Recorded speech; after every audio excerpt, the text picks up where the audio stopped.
We do not need to say very much about the events that culminated in the dropping of atomic bombs on Hiroshima and Nagasaki. This incredible, terrifying circumstance touched the whole world and resulted in the worst psychological panic we have ever known. Something happened that wasn't fallout. Something happened inside of nearly every human being. And the more thoughtful and conscientious the person was, the more desperately he was affected by this tragedy. In the years immediately following the conclusion of World War II, many prominent citizens, leaders in every walk of life, spoke their minds and their hearts on the subject of atomic warfare. They warned us with deepest sincerity that we were on the verge or brink of a condition so serious that only the ages could reveal the full import. Of course, one point was obvious even in 1946 and 7, and that was that the average citizen had very few resources within himself to meet the challenge of this transition from an age of relative security to an age of more than relative insecurity. It suddenly became obvious that this world would have to grow up and mature very rapidly if it was to survive its own scientific progress. Now, the years have passed, and on the surface of things, we have become more or less adjusted. We have come to accept this peculiar kind of insecurity. Perhaps it was not very much greater in fact than the way we had previously lived. But the soul of man was hurt. His conscience was hurt. His sense of right and wrong was offended. Actually, we have always lived very close to the shadow of death. And on our streets and factories, death strikes every day. Yet this was something a little different. It was something that was almost too big for us. Something that seemed to reach out and make useless and worthless all of the common efforts that we could make to grow and be better people. As this situation gradually settled into our subconsciousness, we began to find that that which goes in must come out. We began to realize that in many ways our conduct was different. Something had been established within our own psyches that made it impossible for us to again be what we were before those fatal days. And as we watch what has come out of man in the succeeding years, we realize perhaps more really and more completely the degree of damage from which we suffered.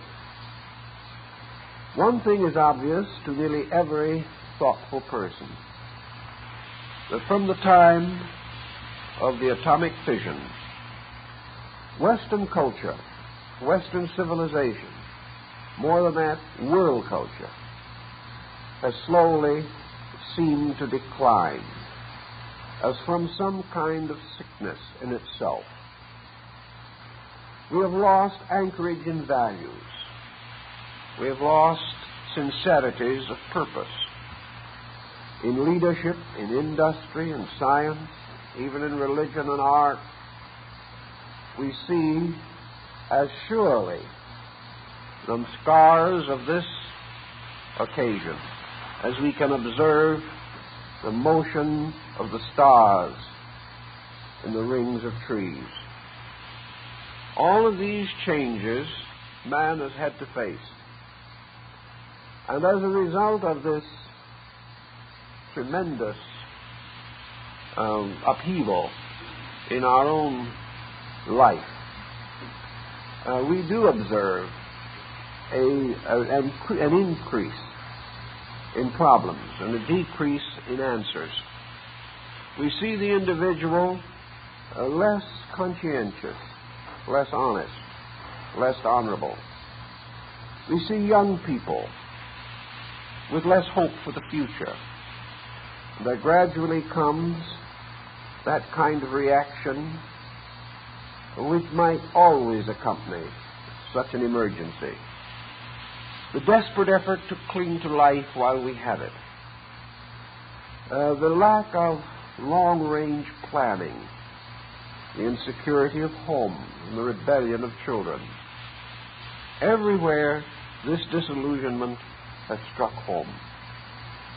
And it is perhaps especially difficult for us because this whole situation is so very close to our own country, to our own way of life, and to the ideals and dreams which we held of American leadership in world affairs, a benevolent, kindly, constructive leadership that was to bring men everywhere into a fuller opportunity for freedom and security and happiness.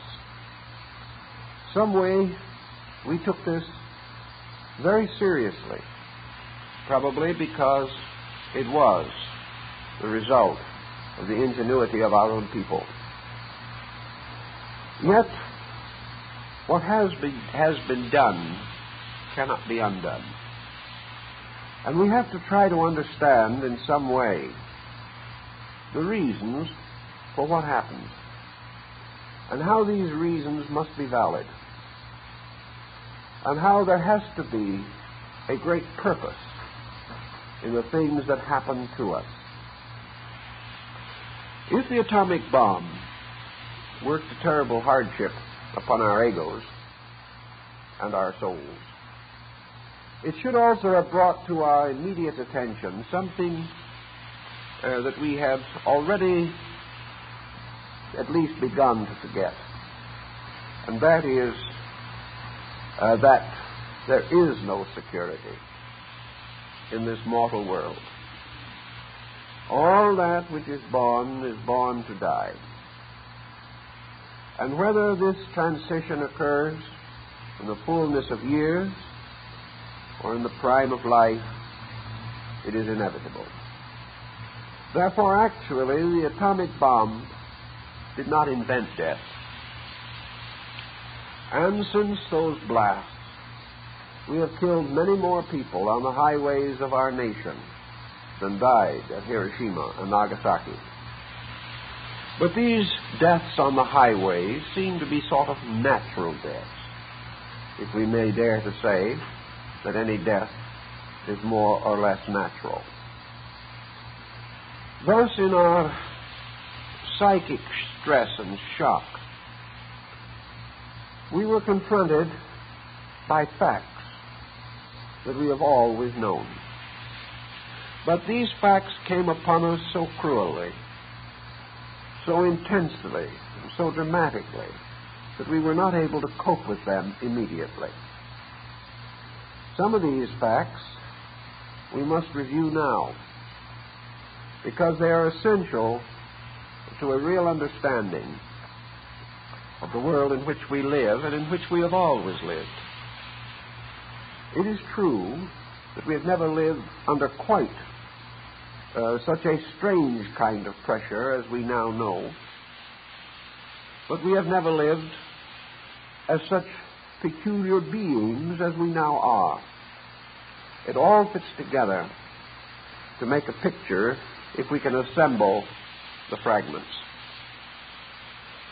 As soon as the atomic fact was known to us, we had a more or less desperate impulse to find something that was safe and sane and sound.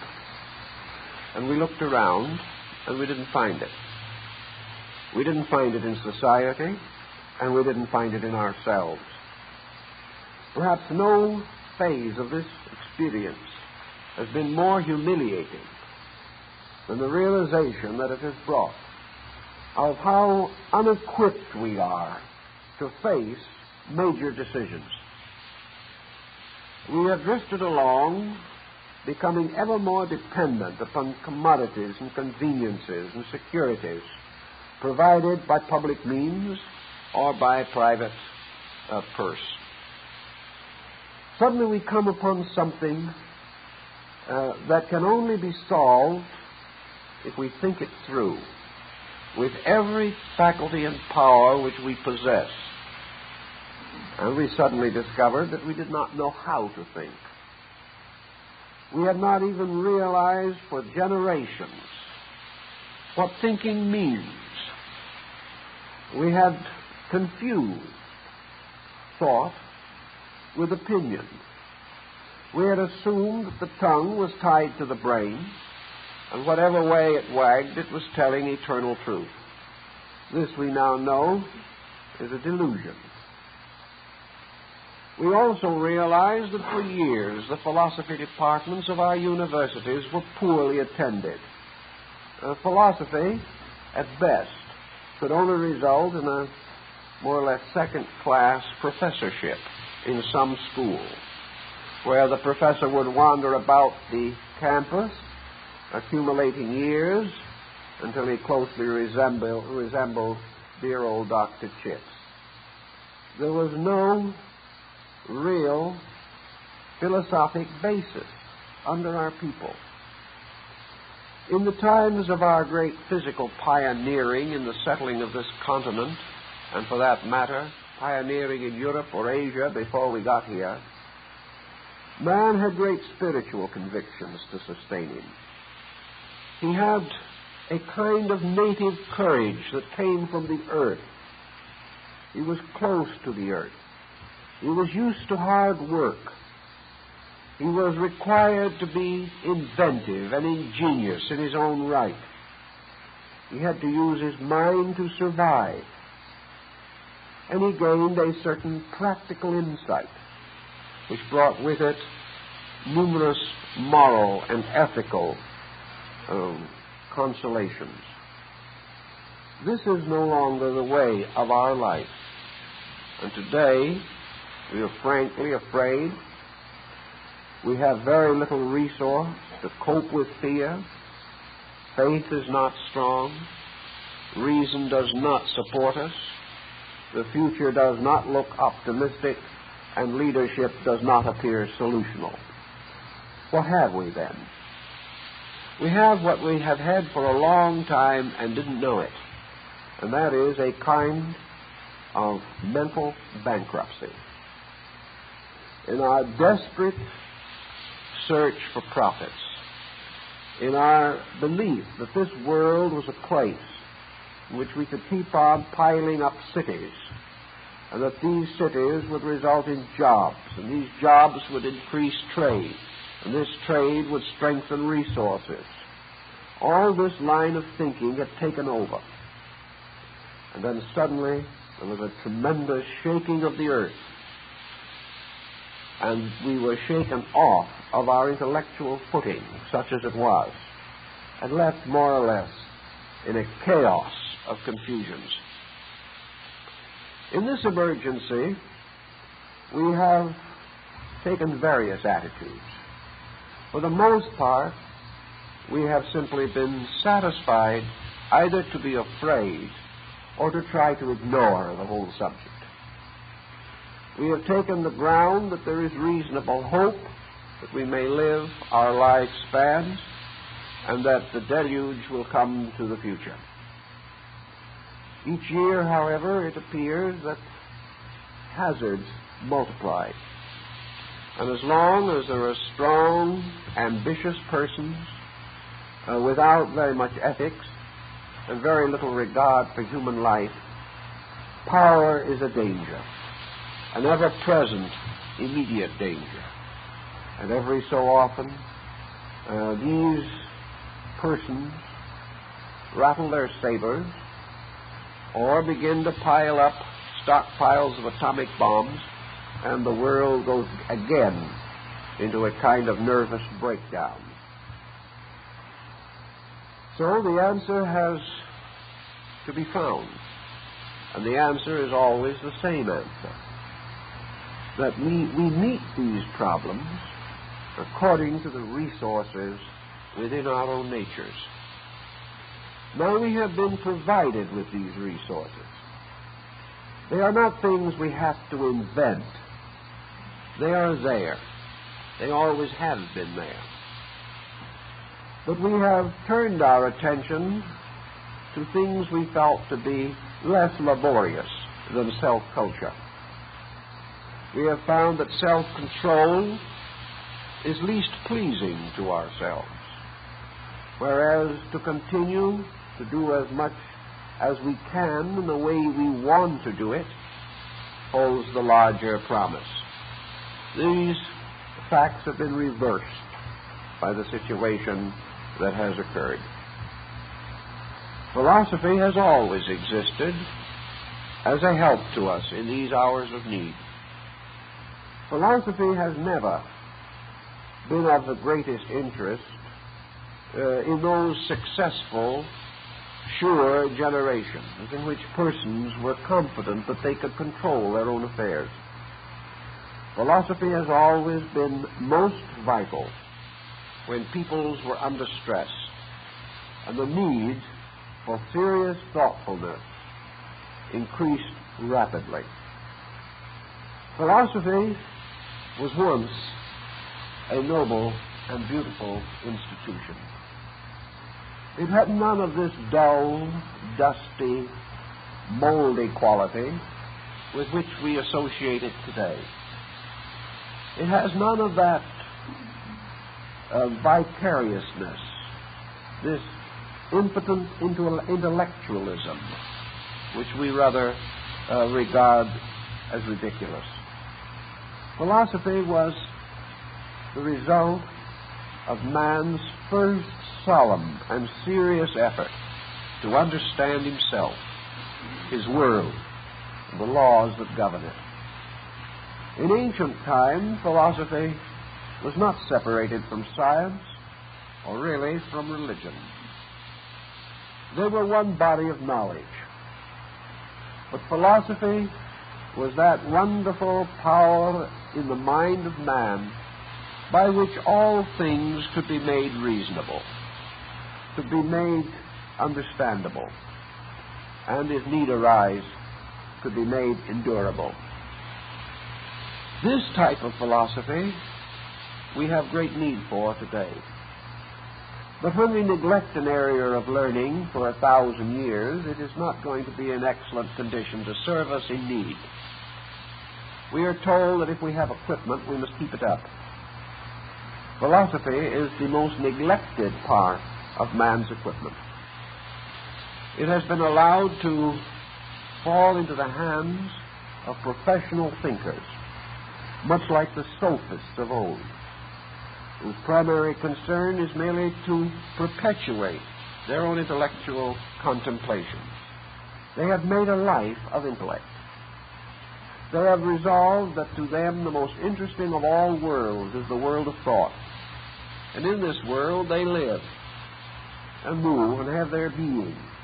And in this world very often they also drown, because the world itself has narrowed down to the intellectual contemplation of imponderables is of very little utility, the way we have nursed it in recent centuries. But now, the word philosophy must have a new meaning. It must mean the ability of the individual to think through the emergencies of his own life.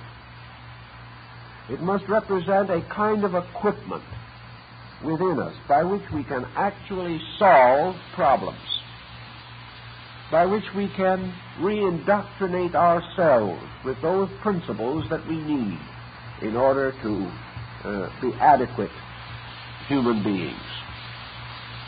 So when the bomb went off and all these things happened, and the dazed world tried to understand, a well-established policy was first followed.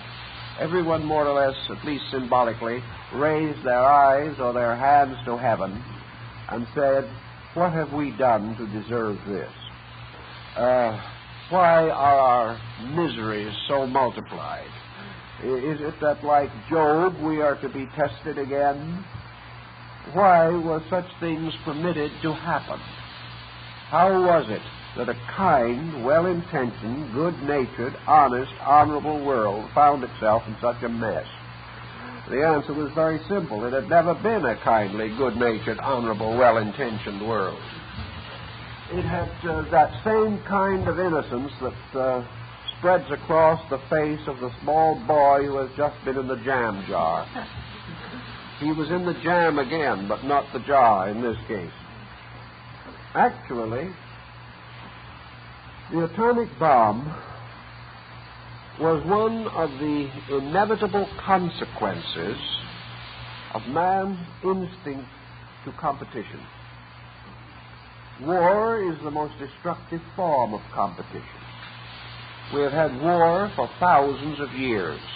In fact, some of our leading German military experts in their writings have said that we will always have war. For some reason hard to determine or hard to describe, war appears to be the most popular occupation of man. Now, why does this have to so appear? I think it is partly due to the fact that the average individual craves a certain kind of excitement in his own nature. And in the daily plodding of life, he finds little opportunity for that moment of glory, even though it may lead only to the grave. Thus, war seems to arise in a certain combative instinct in nature. We find war in nature. But we also find that man is equipped very wonderfully to transcend the more barbarous processes present in the lower kingdoms of life. If man cannot be more peaceful than insects, he has achieved very little in the development of his own culture. But we do know that philosophy has not yet been able to stop war. We know that religion has not been able to stop war. And we observe that wars have a tendency to start among peoples who have had many advantages and opportunities of learning and insight. It requires, therefore, a rather highly complex and highly intelligent people to be able, at this time, to engage in war, which is largely now a scientific procedure. Yet we have had these wars and rumors of wars for a long time, and the moral life of man has never been strong enough to cope with this type of emergency. It is a little humiliating, perhaps, to realize that the two most deadly wars of all time have been fought in our century. Not back somewhere in the Middle Ages, when men were illiterate and bigoted and fanatical, but in the comparatively cultured and opportunity-strengthened environment of modern man, who with most of all in reasons to live has been quickest to devise means to die. Thus, we cannot assume that the processes of civilization, continuing as they are, will inevitably cure war. Nor have we any reason to believe that attitudes that we hold, attitudes conditioned by traditional attitudes of the past, will be more productive of peace now than they were long ago. So philosophy has got to go deeper than this. The philosophy cannot solve the problem by saying there should not be war. Philosophy has to find out, if possible, why there is war and how it can be corrected by taking natural advantage of the aptitudes of the human being himself. In this emergency, philosophy becomes far more important to us, perhaps, than psychotherapy. The psychic shock of the bombs resulted in a distinct abnormal psychological situation. It gave us the greatest neurosis we have known. It also set us in one of the worst phobias that man has ever entertained. The psychological consequences, therefore, only can be met in one of two ways. Psychology says by adjustment. Philosophy says by understanding. Adjustment means primarily that the individual must learn to live as comfortably, as normally, as reasonably as he can while sitting on a bomb. He is supposed to go about business as usual. He is supposed, if necessary, to put a little cotton in his ears so that he will not hear the ticking of some incendiary mechanism concealed within some instrument of war. To continue to be as we always have been, to live as we have lived and love as we have loved and hate as we have hated, to get sick and get well again, to make fortunes and spend them, these were the common interests of man. These, according to psychological integration, must be restored, or else the individual will become more and more introverted upon his problem and will become increasingly ill. Well, there is something to be said for this, and I suppose that it applies to a considerable measure of human life. There are a great many people who apparently just have neither the inclination nor the inducements to try to think. For these people probably to make an effort to bluff it through, to put on a good front, to continue their small activities with as much courage as they can muster, perhaps this is the only way. But it certainly is not really solutional of anything. Philosophy offers the most important of all considerations, and that is that philosophy makes it possible for us to understand through a situation of this kind and to orient ourselves in a large pattern of values which we have failed to consider, and perhaps to move forward a little sadly but resolutely to the needs that must arise. So philosophy goes after the problem something in this way. There are two primary philosophical attitudes toward life. One is that life has meaning, and the other is that life has no meaning. Now, if you belong to the group that believes that life has no meaning, then actually, perhaps, you are in a somewhat better condition immediately, if not ultimately. If you do not believe in the meaning of life, then you cannot believe in the meaning of your own life. Consequently, how long you live has very little to do with any valid fact. If you have no meaning, no purpose, no reason, no ultimate beyond the day, then if you are snuffed out this week or next week, is not too serious. The sooner you go, the sooner you no longer have to pay taxes. And I actually know individuals who have committed suicide so they would not have to pay taxes. Now this is one way, of course, of getting even with the government. But it's not, we will say, the most popular way. Evasion is more popular.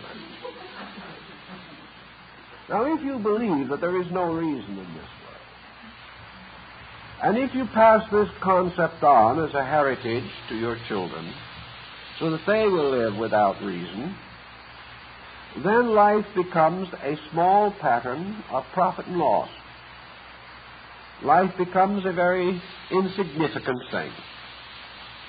And the life of the individual is not more meaningful than the life of a blade of grass that we trample underfoot. The universe doesn't care whether we exist or not, for according to this viewpoint, the universe itself is a vast expanse of mechanistic unknowing. It goes on like a machine, age after age, millennia after millennia, era, age, epoch, following each other, but it isn't going anywhere, and it didn't come from anywhere, and it has no particularly valuable reason for having existed in the first place. Somebody started it, nobody knows when, and nobody cares. Now this, of course, has a certain simplicity about it. It is so simple that it is obnoxious, but a lot of people try to live by it. These people should never be in a panic over things like bombs, because after all, the bomb is only important because it seems to interfere with something.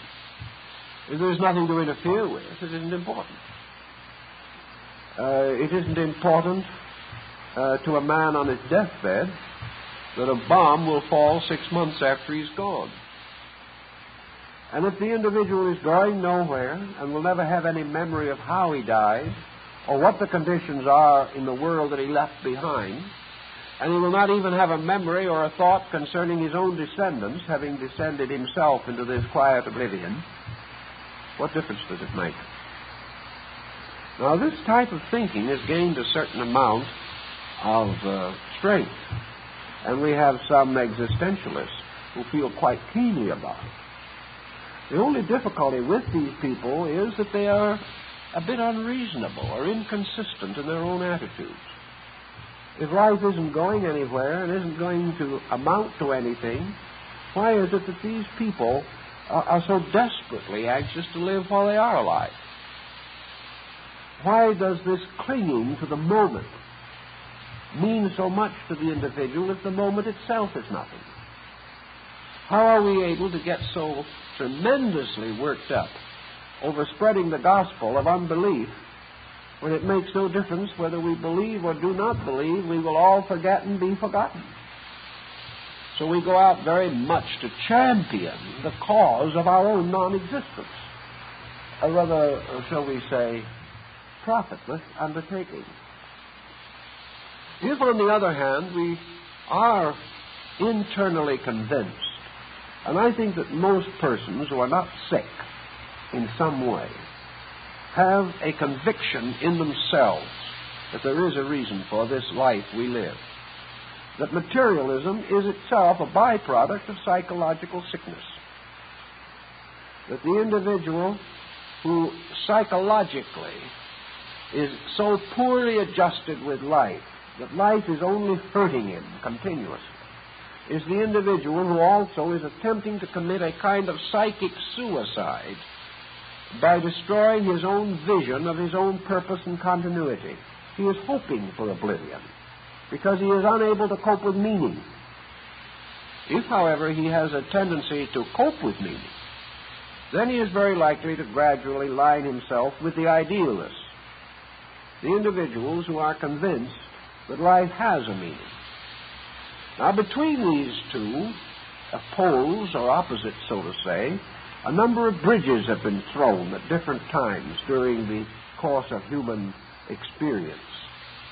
We have tried to, so to say, sit between two chairs and have only succeeded in falling between them.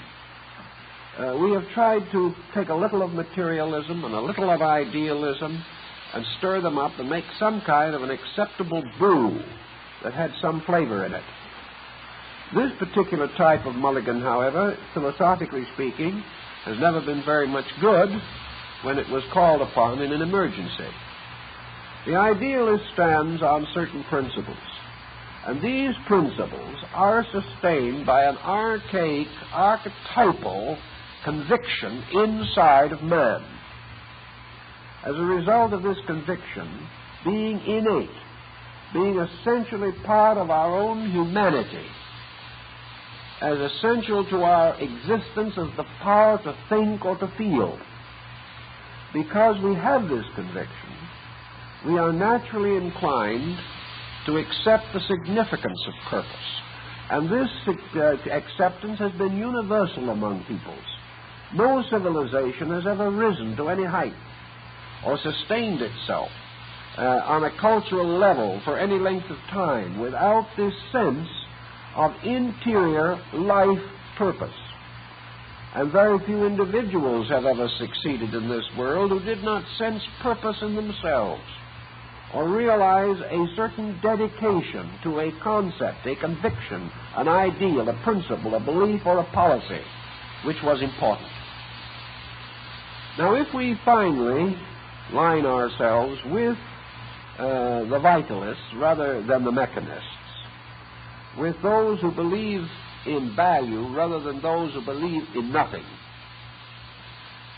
then we are on a bit of a dilemma regarding our own weaknesses of character. So we try to rationalize this in the terms of what the modern world has in the form of its philosophical heritage with which to meet this tremendous imponderable that is becoming a little more ponderable all the time. If the universe has a purpose, how is this purpose established? Is there at the root of existence a plan? Does this plan exist in the mind of a planner? Is there some will operating in space by which all things, by willing itself, are moved into the patterns and relationships that are essential? Religion naturally insists that this is true. The religious phase of the problem will be discussed in another evening. Tonight we are primarily concerned with the philosophical implications. Now, philosophy is not only a process of reasoning, it is a process by which reason causes us to recognize what we really believe. Reason makes available to us our own convictions. For there is an instinctive tendency in the mind of the individual to accept the reasonable and to reject the unreasonable. He likes that which is reasonable and proper. So we have to decide in a sort of general way whether this universe is a conscious, intelligent, or reasonable creation. If it is any of these things, we are then confronted with a still more interesting speculation. If we wish to assume that the influence or power of things is to a measure dependent upon their relationship to other things, then we must assume that the universe, cosmos, universal systems, cosmic chains, this vast mass of worlds forming the inhabitants of space, this is pretty big. It is larger than we are. It is infinitely more powerful. And as far as we can conceive, it would be impossible for man to thwart the purpose by which the entire motion of existence is maintained. We might be able to blow our planet out of its orbit or some minor little thing like that. But as far as being able to alter the complexion of purpose, even the most optimistic of us, even the most egotistic, have certain reservations as to their own capacities in this matter. It becomes pretty obvious that this universe is run by an efficient process of law, that these laws are unchangeable and not to be corrupted by man, that these laws are infinite and eternal, that these laws are adequate to cope with any situation that can arise within the infinite processes of existence. Science is even suggesting a little now that probably the atomic fission which we have achieved is not the first example of this in space. Even assuming that men or creatures with intellect on other planets had never done anything like this, or that nowhere in the cosmos was a group of scientists with the same degree of enthusiastic audacity, the fact remains the very processes of creation, the dissolution of solar systems, the absorption and reemergence of cosmic chains, these very processes involve great chemical, electrical, physical phenomena, infinitely beyond even our conception. Consequently, nature must be large enough to take care of the sundering of 1,000,000 cosmic chains and still be unperturbed. Because something is happening somewhere in space every second. And most of these happenings are bigger than anything we can even visualize or conceive of. If, therefore, there is a plan and a purpose, it appears to be large enough to take care of itself. In this it differs from man, who has never been large enough to take care of himself. If the universe, therefore, has in it some natural policy, we are then in ethics compelled to assume that whatever this pattern is, we must call good. Because it is impossible for us to conceive of something that is all-powerful and not good. Even if to the inhabitants of some other cosmic chain far, far away, the policies of this one might not be acceptable. Still, for us, the way of the existence of which we are a part has to be good. There's no use arguing with it. If we want to call it bad, we can. But even beyond good and bad, it simply is. And about this fact, there's nothing we can do. Perhaps then we may say that our personal interpretation of good is that we come into harmony with this plan and follow its rules and dictates and gain certain security through obedience to that which we cannot disobey and survive. Thus, good sets itself as one of the natural attributes of the creating power in which we have our hope. This power, philosophically considered, takes on the aspects of mind. It is infinite mind, universal mind, cosmic mind. And by extension, we may assume that it is also cosmic consciousness.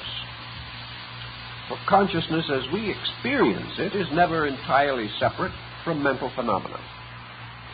So at the root of existence there has to be a mind or a mindfulness in which this plan exists, and by which power this plan is perpetuated and continued through the infinite durations that we can barely seek to define. We cannot really experience them at all. So the philosopher moves on to the ground that the universe is real, that its laws are real, that its principles are essentially just, and that everything that happens in nature happens for a reason, and that it happens because it is necessary for it to happen, or in some way that which occurs is acceptable to the plan, even though it may not be acceptable to man. Man, having somewhat an overestimated sense of his own ability to interpret the universe, cannot always justify nature. But he still has to abide by its edicts, whether he likes them or not. If then a thing like evil arises in our experience of the universe, it is like the ills that arise in our personal experience. They represent our own inabilities to accept or adjust or obey, but they do not constitute weaknesses or failings in the cosmic plan itself.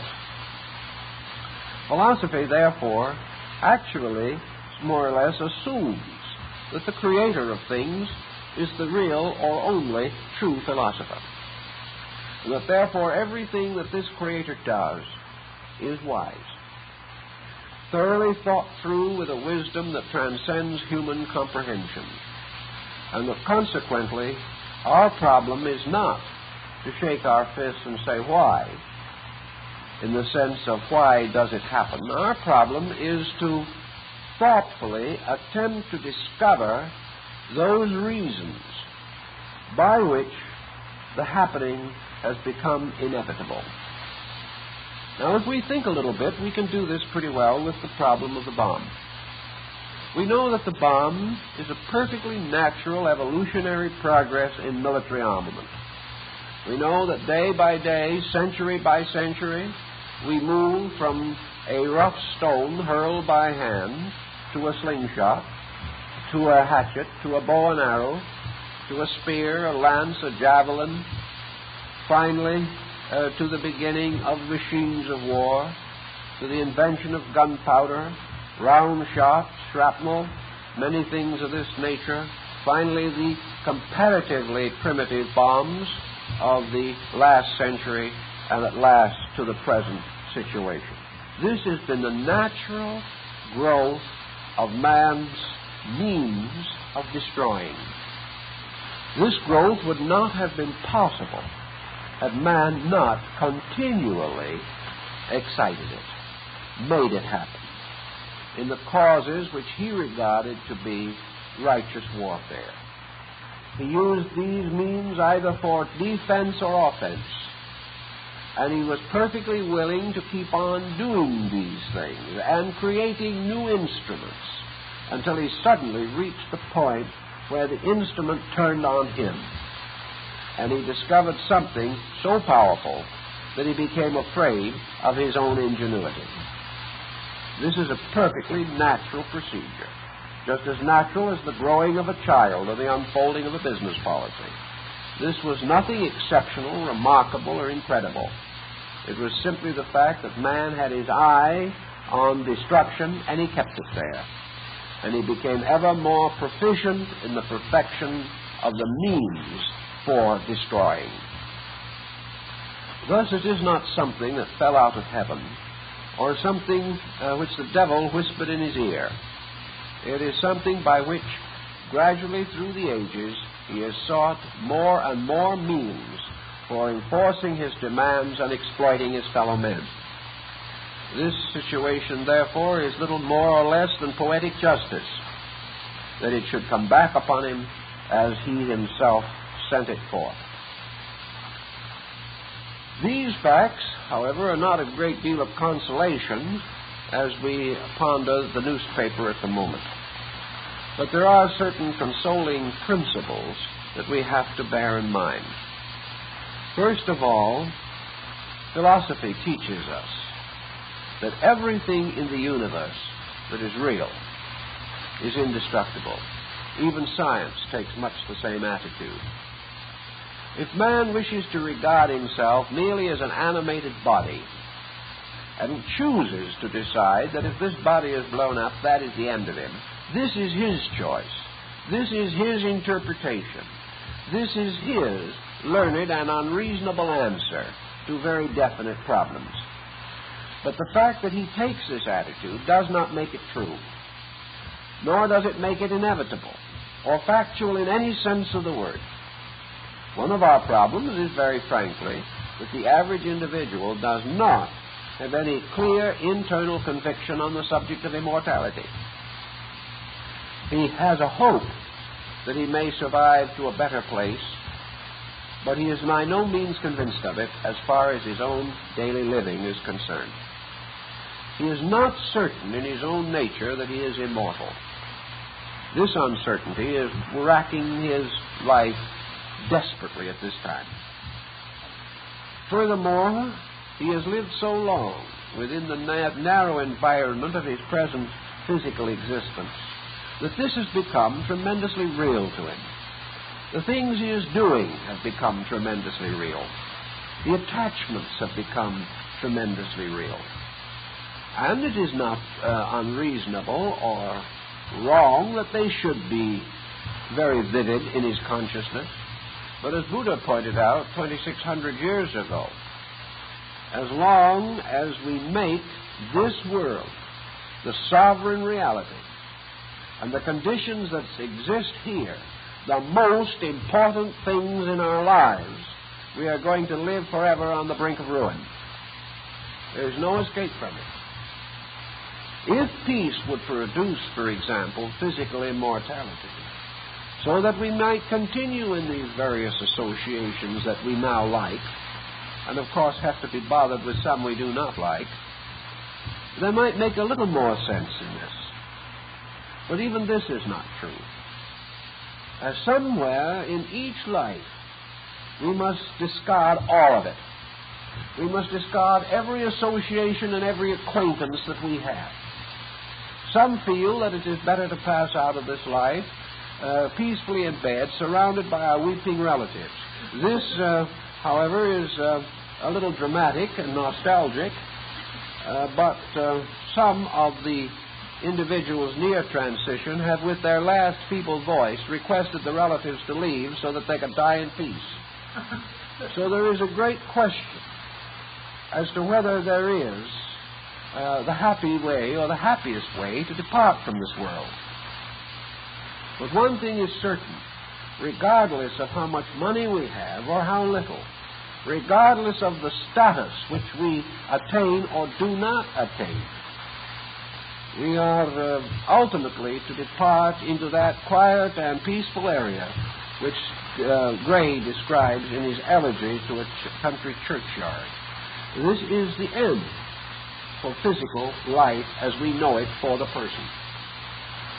If this then becomes a fact, and we all finally accept it when we write our insurance policies, then why do we build such a tremendous psychological pressure over this situation? Why not admit that we are here, that we came from a previous state of existence, and that we will go to a subsequent state of existence? While we are here, we pass through certain experiences. It might possibly be a bad marriage, or it might be an atomic bomb, but they're both unpleasant while they endure. We may have grateful or ungrateful children. We may rise to station or continue in obscurity. But we came, we are here, and we will depart. Our real philosophic interest, therefore, is concerned with this power, this thing, this being that comes, abides, and departs, and not with the carcass that is going to be laid away in one of our better mausoleums.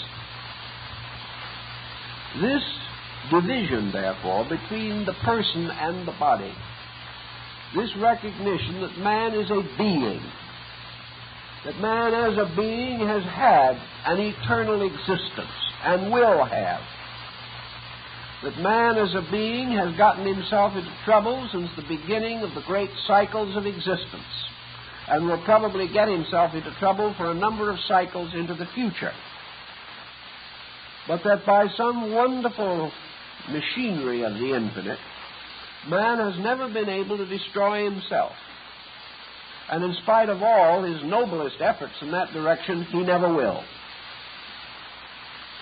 If we can begin to get this philosophical concept so magnificently expounded by Plato and Socrates, and also so clearly enunciated by Buddha, we are in a much better condition to face the simple fact of life.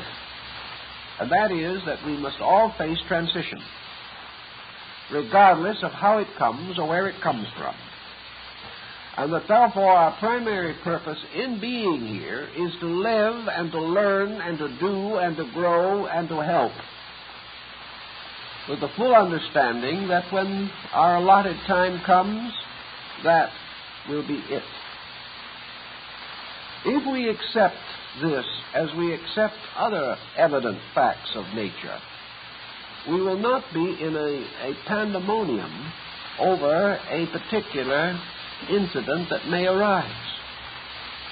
It was a tragic circumstance that two little boys were buried in the collapse of a little cave or tunnel they had built, or others had built for them, a few days ago. We know what this meant to the suffering parents. We know what this meant to the little ones themselves, to be thus suddenly rejected out of our mortal way of life. But was anything killed, anything actually destroyed? Is this a tragedy in nature? Or is it simply an incident in a life that is so magnificently surrounded by protective machinery that true tragedy and real tragedy is impossible? If there is a tragedy at all in this universe, if there is a tragedy for man in this world, the real tragedy is that he shall leave here no better than he arrived.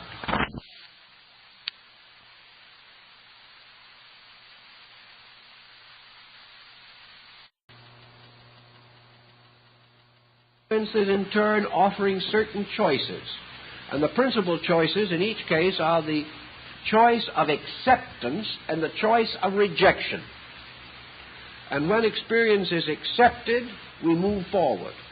When it is rejected, we start over again, because we will continue until it is accepted. If we accept, therefore, a universal principle and recognize that this universe, with its infinite magnificence, in which minute forms of life indescribable are perfectly ordered, vast orbits of universal motion without exception fulfilling their destinies, that everywhere the marvel of universal architecture in the form of the cell and the structure of minute sea creatures, the tremendous architecture of mountains and valleys, the blazing radiance of suns, the tremendous marching symphony of galaxies, all of these things are either ordered or they are not ordered. And we cannot look upon the universe. We cannot watch the calendar. We cannot observe the orderly sequences of the days and nights and months and years and centuries. We cannot measure the precessions of the equinoxes or contemplate the phenomenon of the tides without being instinctively aware that we are in a universe ruled by facts, ruled by common sense, and ruled by principles that are not only enduring, but by their very nature have to be meaningful. And this meaning for man can only be one possible meaning. There is only one excuse for suffering, for living, for existing, for passing through the infinite concatenations of youth and maturity and age. There can only be one reason, and that is man is supposed to grow. That he is to mature something, that he is to achieve some greater knowledge or consciousness in himself than he might otherwise possess. That this consciousness or knowledge cannot be conferred vicariously even by God, but must be experienced by the living thing so that it becomes his own. and that this experience has as its ultimate, as indicated by the truly great whom we have known in life and in history, has its ultimate in the production of the individual who is enlightened, who accepts, who is patient, who is wise, and who is in all things as good as human nature can be. So nature is producing better human beings out of insight, out of experience. And through experience, man has his magnificent opportunity to grow and become a truly perfect creature in this world of which he is a part. So philosophy insists upon this basic realization. And also that there is in nature a law relating to causes and their effects. That everything in nature has to be exhausted in its causes before its effects can cease. And that each effect may lead to further causes by a process called in Buddhism the nidanas. In this process, each of us, in solving a problem, creates a new one. In attaining a certain level of insight, becomes immediately responsible for the attainment of a further level. Thus, nature is everywhere operating with justice. And justice means always that good must be rewarded, and that the works of evil must be corrected, and that the individual who through ignorance or through perversion betrays the laws of the universe of which he is a part, or violates them in his own action, this individual must be corrected. And correction must be impersonal, universal, and inevitable. And to achieve this, the universe has set into every pattern of existence its own consequences, so that a thing done inevitably produces a result like itself, for this result comes from itself. It is not bestowed upon it arbitrarily by some judge in space. All things have their own consequences within them. And when we set these actions in motion, their reactions are similarly vitalized and become immediately and inevitably associated with their corresponding actions. Consequently, the history of man is the history of man's motion from one problem to another, and the times in which he has evaded solution or has corrupted solution. These times have in turn been followed by periods of affliction and adversity, in which the very things he did produced their harvest in their own likeness, and the man who enjoyed the deed did not enjoy the reaction that resulted therefrom. Philosophy, therefore, invites us to investigate the nature of action, in order that we may not at any time set in motion actions the consequences of which are difficult or impossible for us to sustain. Thus we have this pattern moving us and moving with us through the mystery of space. There was never a time in which we needed to have an intimate and rather friendly and loving relationship with space, as we now need it today. For actually these mysterious laws operating beyond us, but also within us, are the only hope we have. They are the justice which we seek in vain among the works of men. They are the eternal principles of honor, which cannot fail, even though the conduct of men may be dishonorable. And we must sometime make a choice, a very simple but direct one, as to whether we are willing to accept the universe and abide by its principles, or whether we shall go on rebelling and resenting and denying and criticizing and condemning. This decision is up to us. Now, if we decide to accept and take therefrom a certain natural strength, we observe that our psychic integration immediately improves. We are healthier and happier when we accept the best that we understand than we are when we resent the bad which we assume to exist. Now, we can say, for all practical purposes, that there are some pretty bad things that do seem to exist, and pretty hard to deny them. And we don't advocate shutting our eyes to these problems. But we do advocate the thinking through of them to the degree that the badness goes out of them. And we see in them rather challenge and opportunity, or are reminded of some basic error in our own judgment or conduct, so that we are grateful for an adversity rather than resentful of it. If we get the thinking straight, we can begin to recognize that we live in a universe that is amply able to take care of us. And that also, in taking care of us, it will do that which we need, not that which we want. And in taking care of us, it may sometimes use extreme methods, rather than to follow into the common, simple, happy ways that we would like to assume would represent parental indulgence. But actually, we are best taken care of when we permit the universe to do it, and accept this care as we would the care of a loving parent, even though at a moment of punishment we may resent the parent. In the long run, we realize the wisdom of its actions, if these actions are wise. And in the case of this universal parent, an intelligence wise enough and great enough to create this mystery is wise enough and great enough to administer it in a reasonable way. With this kind of thinking, then, we can gradually learn to live with the bomb. We can learn to live with it, perhaps only because we have to. But this necessity does not necessarily mean that we will live with it well.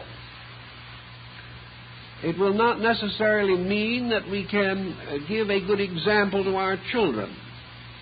So to this necessity must be added this internal enlightenment.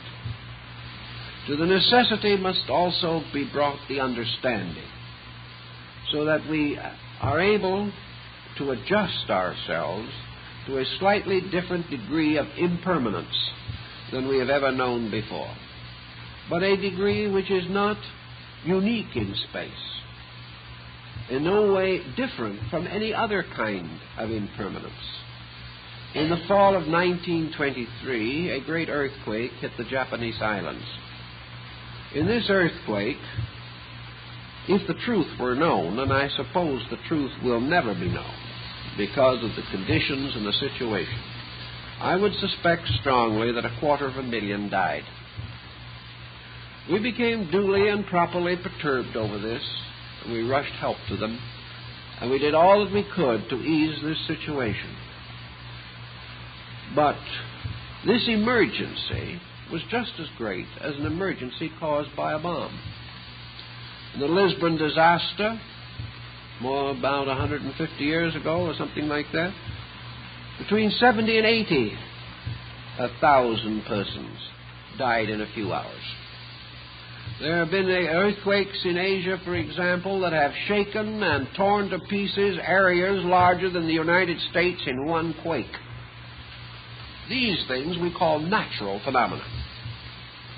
And if villages and cities and towns are swallowed up, rivers are turned from their courses and inundate cities, or in another way, if cholera moves across Asia, as it frequently does, there have been years when cholera alone has taken 8 million lives, these things do not seem to frighten us so much.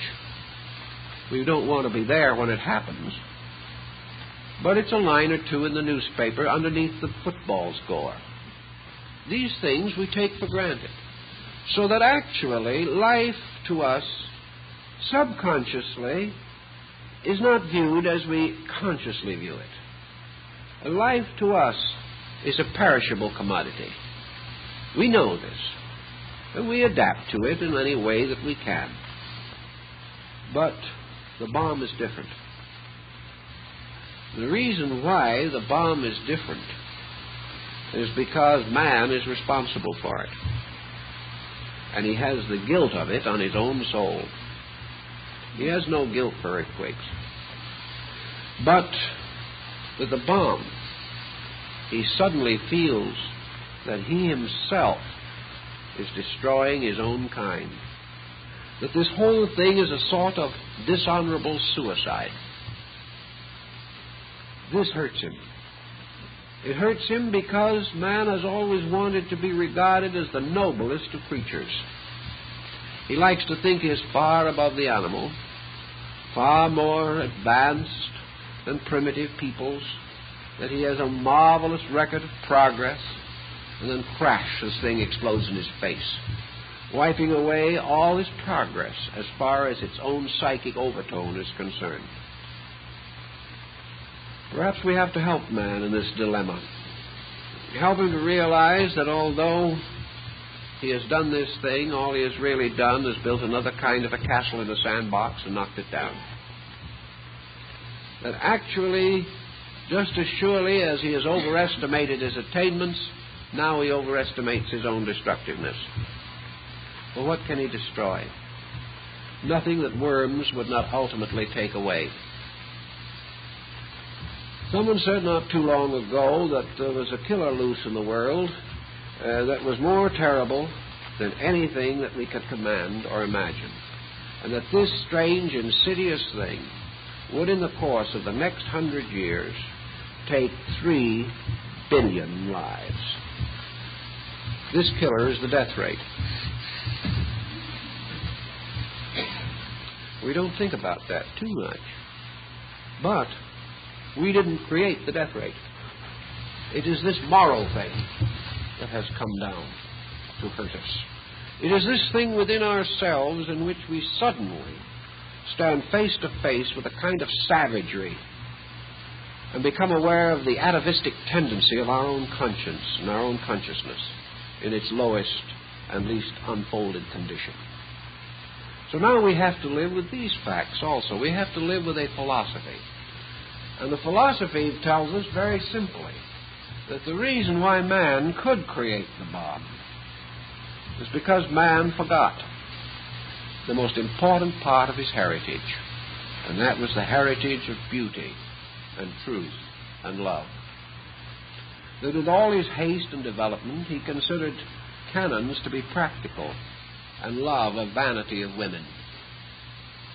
He considered good armament necessary, good ethics not necessary. And so by degrees he bound himself to the causes of death, feeling that if he could control life and death, he could control man.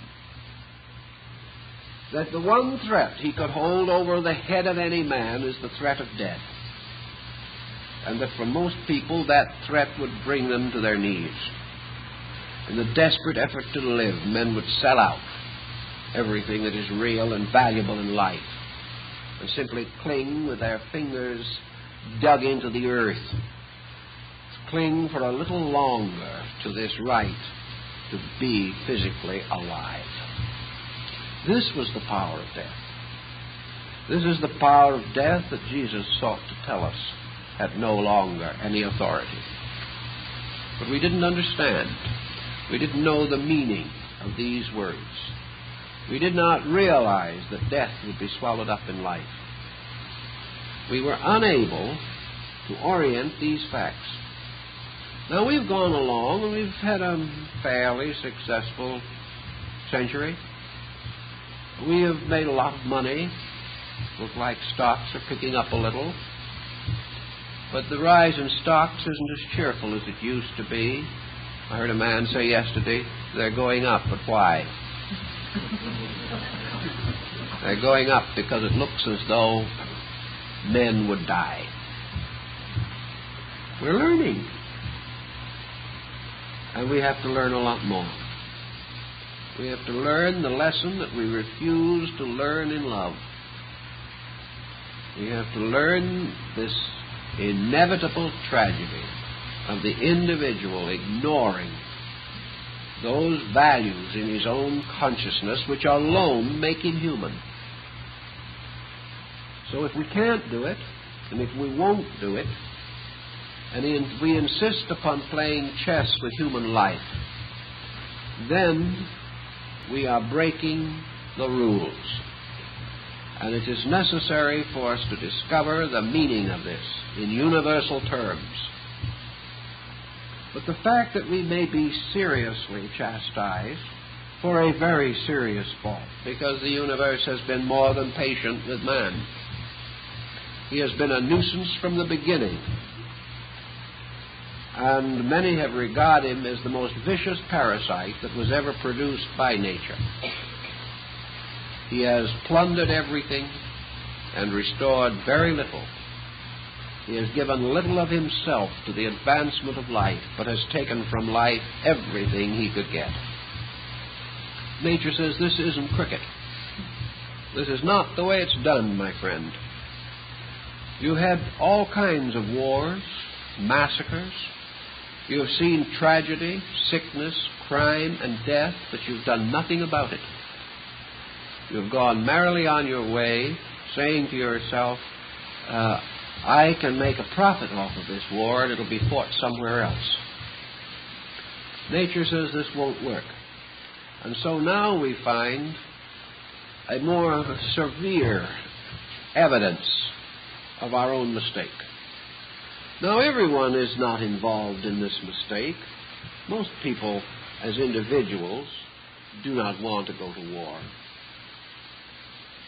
On the other hand, most people also in their various ways have been affected by this situation. War, in a little way, can be simply called selfishness, self-centeredness, unreasonable ambition, cutthroat competition in business, the desperate effort at status. All of these things are of the same essential substance as war. They are all wrong. They are all false, and they are all dangerous to the common good of man. So we are all to a measure tarred a little with the same brush, although in many ways we do not wish to believe that we are. If by any chance, and there will be a good many, we are not really in this classification, if to the very best of our own knowledge and understanding we have lived as good a life as we know how to live, how then shall we explain that we too may be within the dangerous area of fallout? How are we going to say that nature is going to be able to divide between the just and the unjust? How are we to assume that when one of these blasts go off, the worst will be near to the center? We don't, because that may not be the place where the best or the worst can be found. There are those who, in case of atomic war, would die. There are those who would live. Which one would be in the more fortunate condition? How do we know? And there might be some who would save what they are and lose what they have and would wish they were dead. But they will still live. There are others who may be snuffed out so instantaneously that they will be spared from 10 years of arteriosclerosis. Which of them is suffering the worst? How do we know? We know that one thing is true, that out of every 10 persons who might instantly be destroyed by a bomb, 3 would otherwise die of long, painful, lingering illnesses by natural causes. Who is being punished? How do we know? Might we not possibly suspect that the nature of the punishment involves very deeply and immediately the nature of the person upon whom the so-called punishment falls? The same destruction that will destroy the hope of one will release another from a tragic situation in which there is no hope. How do we know? The answer has to lie in the consciousness and the adjustment of the individual. And although many might perish in a single place, Each will perish as an individual. Each as a consummation of a situation in life. Each according to the dictates of a pattern which they themselves have carried to some degree of maturity. There has to be some way in which this type of common disaster, like a natural disaster of equal magnitude, cannot be unjust. The only answer to this is that pain and pleasure, life and death, hope and fear, faith and doubt, all of these are as they are to the person himself. The individual who has attained insight, who is firm in his convictions, enlightened in his principles, like Socrates, faces death as the least important of all circumstances. It is not important to him. It is not important to him because he, first of all, has experienced beyond it. And to Socrates, it was more important to maintain the truth of a matter than it was to compromise that truth and walk free by the payment of a small sum of money. Socrates did not need to have died. But death was so unimportant to him that the fear of it, which controlled most of the men of Athens, did not touch him at all. Socrates could not have been injured by an atomic bomb. He could have been killed, but he could not have been injured. Nor could this thing have caused in him any unreasonable anticipatory apprehensions. He would not live in daily fear of what might happen, and by this very circumstance live so miserably that if it did not happen, he then had no reason for life at all. He would continue to do these things which he knew to be right. And the length of life was simply of no unusual concern to him. He might take what precautions he could. He might do everything reasonable. But he certainly would not have wasted 1 hour in fear of something which he did not believe, and which in his heart he knew was not true. That is, that he was destructible. If then the individual, under the pressure of this tension, begins to look around, he may find these very answers, which in due time will be the end of war. Because war is valuable only because it destroys. It destroys your enemy. If gradually we realize that this is not true, if gradually we come to know that the conqueror must live on and remember, that the individual who destroys must live with his own act into the futures beyond time, we might very well have peace in this world. But as long as we believe materialistically that we shall go quietly to sleep, no matter how many we have murdered, we have no true moral pattern. We have no reason for either goodness or evil. But we do see considerable reason to do as we please. Thus our philosophy has to come to our help here. And our philosophy, which can be a little bit of Zen and a little bit of mysticism, a little bit of Greek thought, maybe a tiny touch of Taoism from China, we can slowly build up a tranquility within ourselves that enables us to live without being scarred, without having something of a sickness creep into our hearts, by which all our values become pessimistic. In order really to live a critical, dissatisfied, antagonistic, disillusioned life, we have to be pretty poor in understanding of principles. We have to waste a lot of energy, and the chances are, the way we're functioning now, we will, most of us, die of acidosis before any bomb ever gets us. We are breaking down and breaking up. We are continually anticipating the worst, and we are living under nervous tension and stress, which is so acute that we become obnoxious to ourselves, our families, our friends, and even downright strangers. This is no answer. It is all part of this insecurity pressure that we have within ourselves. We call it anything we want to. We call it mature concern over serious matters. But there's nothing mature about it, and it is far more jitters than concern. It does not mean anything. It simply means that we have not the courage or the immediate insight necessary to go out and think the thing through straight. Now, there is always a very good possibility that there won't be any bombs fall.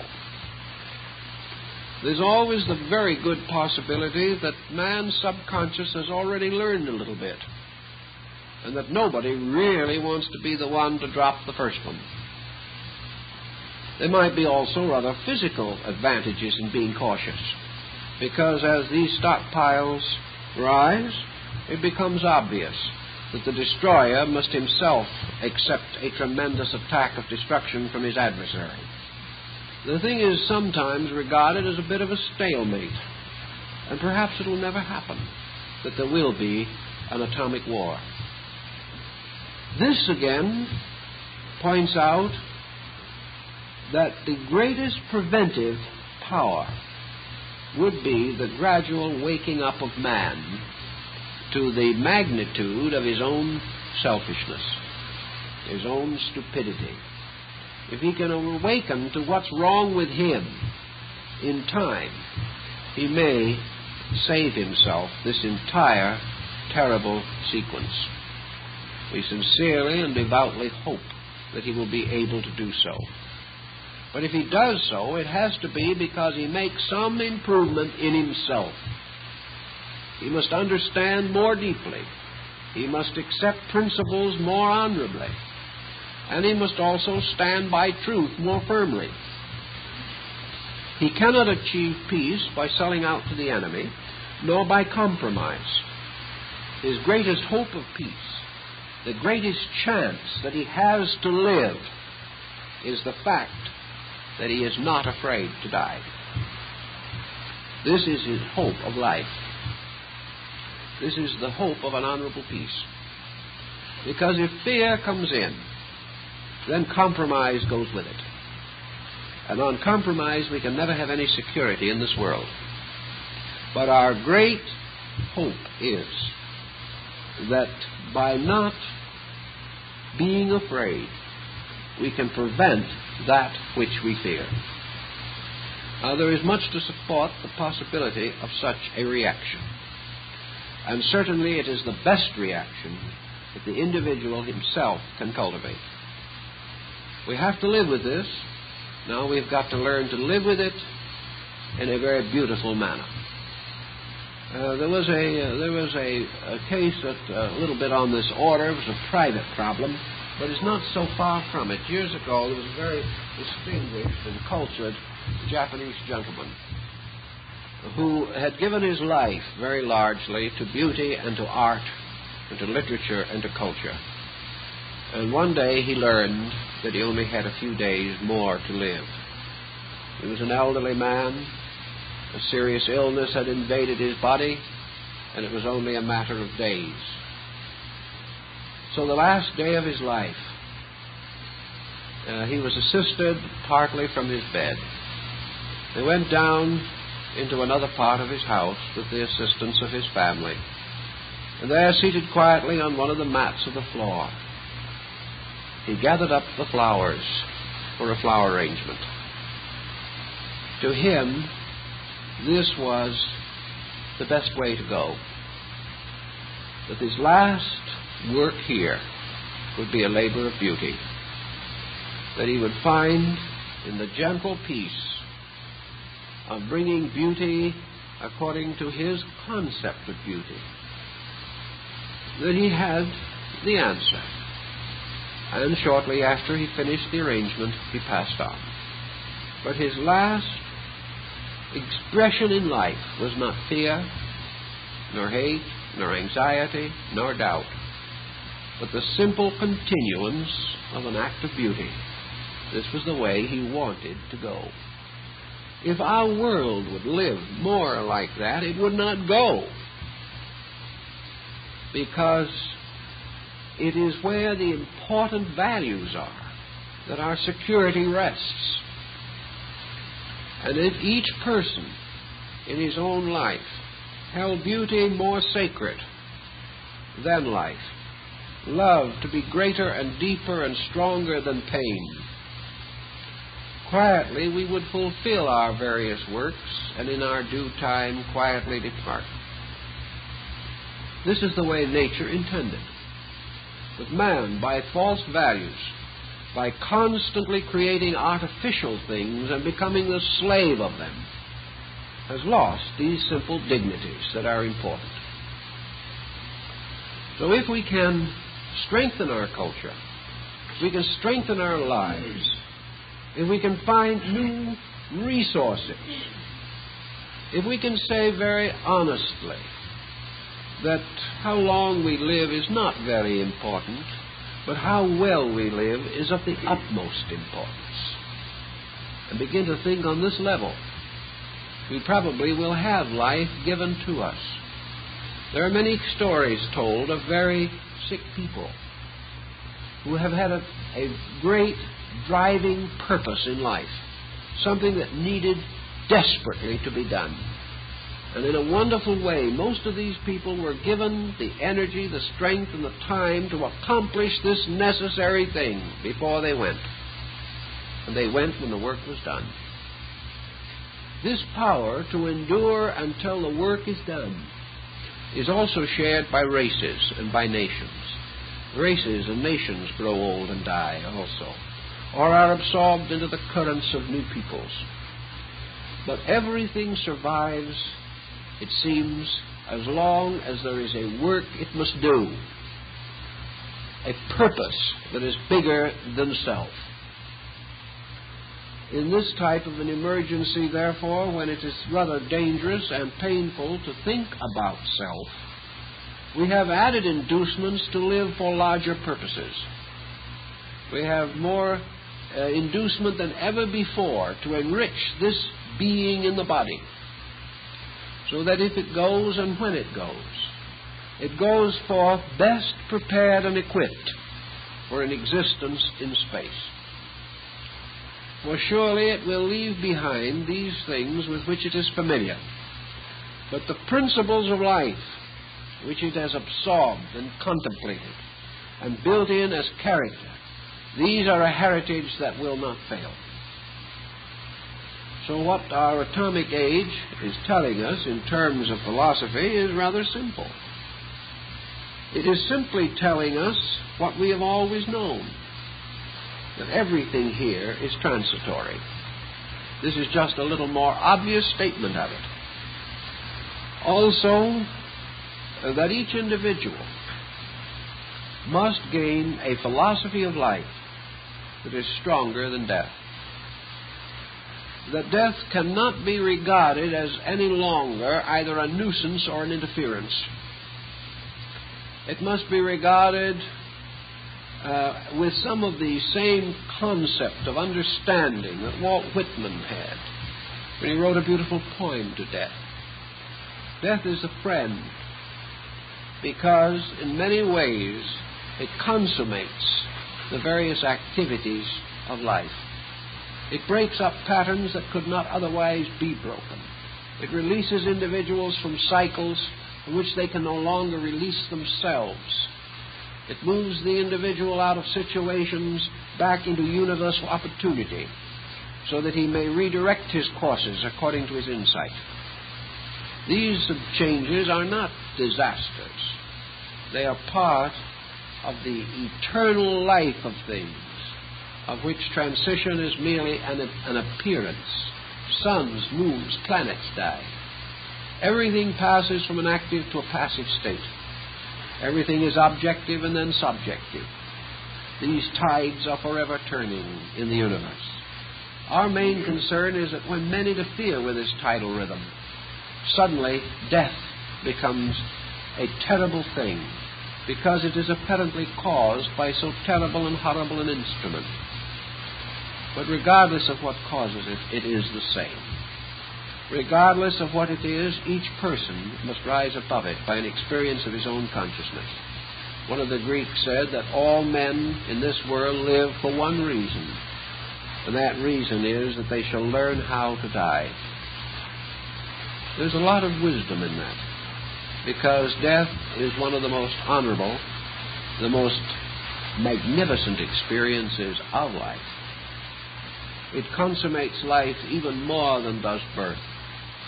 And there is no episode between the birth and death that more gallantly calls upon all that we are, or more perfectly reveals both our strength and our weakness.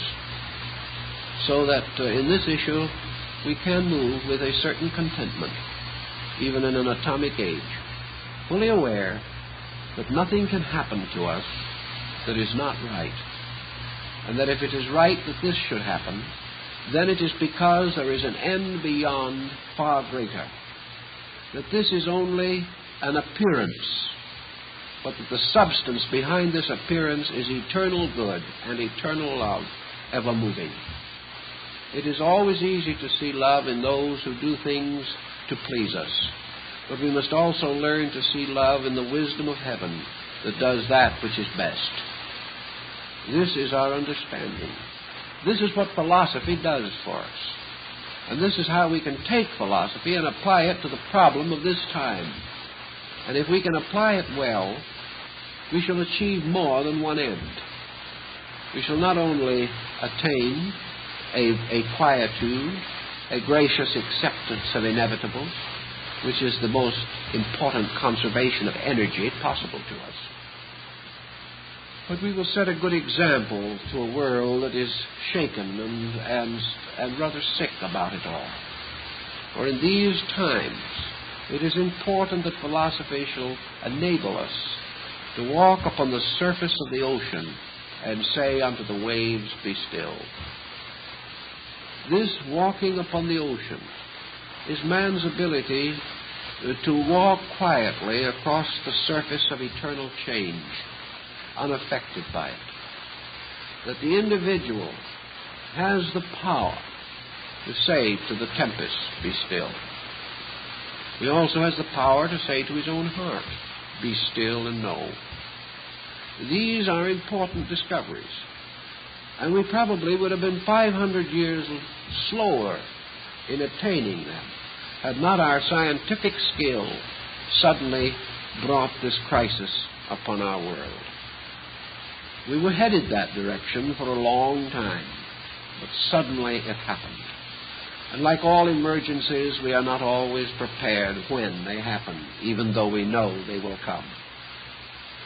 But this emergency is also our great opportunity, where it suddenly brings home to us the importance of all the neglected areas of knowledge, the wonders of religion, the beauties and truths of philosophy.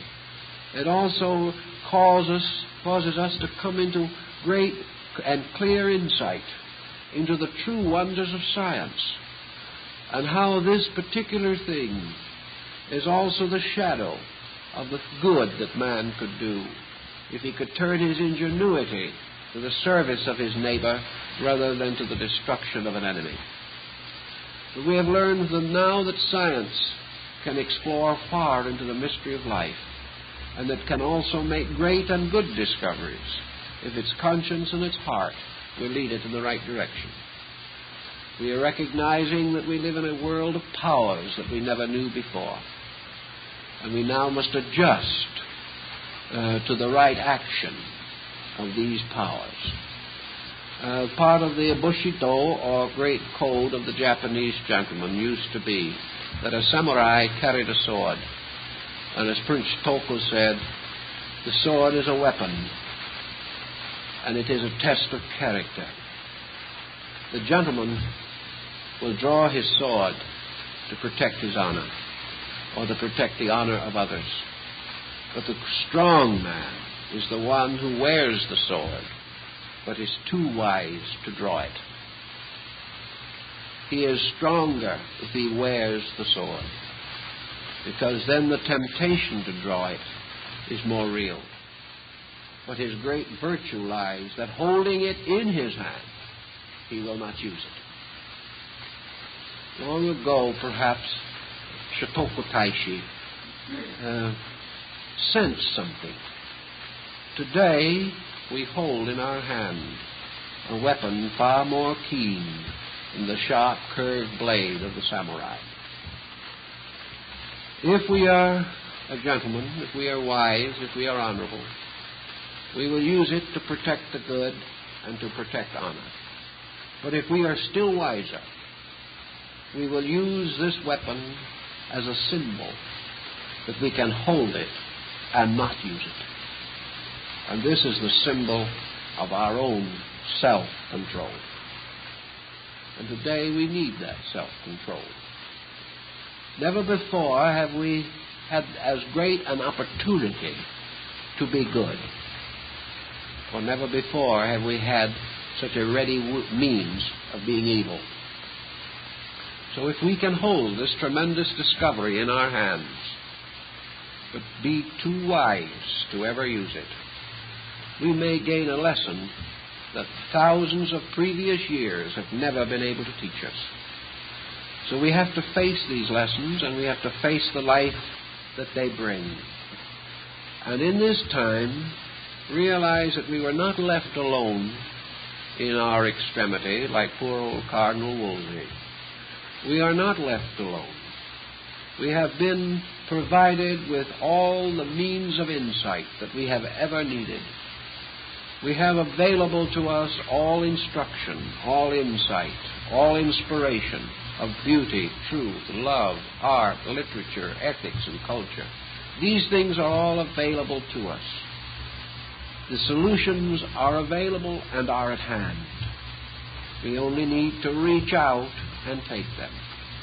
And the thing that must cause us to reach out is this something within ourselves that, waking to the seriousness of the occasion, chooses at this time to make the simple decision of right action. If this is accomplished, tragedy may well be averted. But if it cannot be averted, it will be a tragedy only to those who do not understand. The rest will accept it, face it, move through it to the eternal victory that is the inevitable birthright of the human soul. Well, time is up, I think, for this evening.